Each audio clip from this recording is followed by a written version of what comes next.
Guys welcome to my YouTube channel. বন্ধুরা, আজ আমরা নবম শ্রেণীর দ্বিতীয় পর্যায়ক্রমিক মূল্যায়ন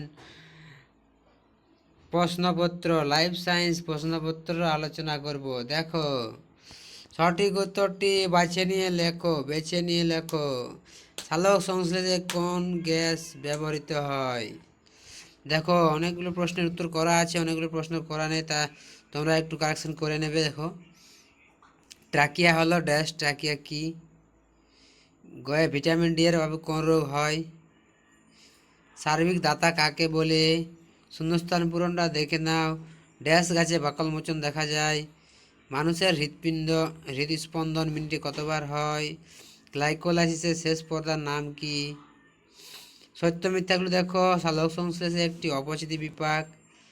পাইন গাছের মূলে মাইকোরাইজা নামক ছত্রাক বসবাস করে। ট্যানিন নাইট্রোজেনে যুক্ত রচন পদার্থ। বিভাগ ঘ দেখো, স্তম্ভ মেলাও। প্রেম কোষ, হৃৎপিণ্ডের প্রসারণ, গোলকিমি। এবার দেখো, শব্দ জোড়া পূরণ করো। মানুষের ফুসফুস থাকে, তো মাছের থাকবে কি? ফুলকা। দেখো, এটা করে নেবে। এরপর চলে যাই আমরা পরের পাতায়। এই দেখো, পরের পাতা দেখো, বিদৃশ্য শব্দটি বেছে নিয়ে লেখো। টায়ালিন, প্যাপসিন, লাইপেজ, লসিকা। নিচে চারটি বিষয়ের মধ্যে তিনটি পার্থক্য বিষয়ের অন্তর্গত, সেই বিষয়টি খুঁজে দিয়ে লেখো। বিএমআর এর পুরো নাম কি? সালোক সংশ্লেষে সক্ষম একটি প্রাণীর নাম লেখো। একটি অতিমাত্রিক পরিপোষকের নাম লেখো। উইল্টিং কাকে বলে? ফুসফুসের বাইরে আবরণের নাম কি? অস্থিসন্ধিতে অবস্থিত তরলের নাম কি? এরপর দেখো বিভাগ গ,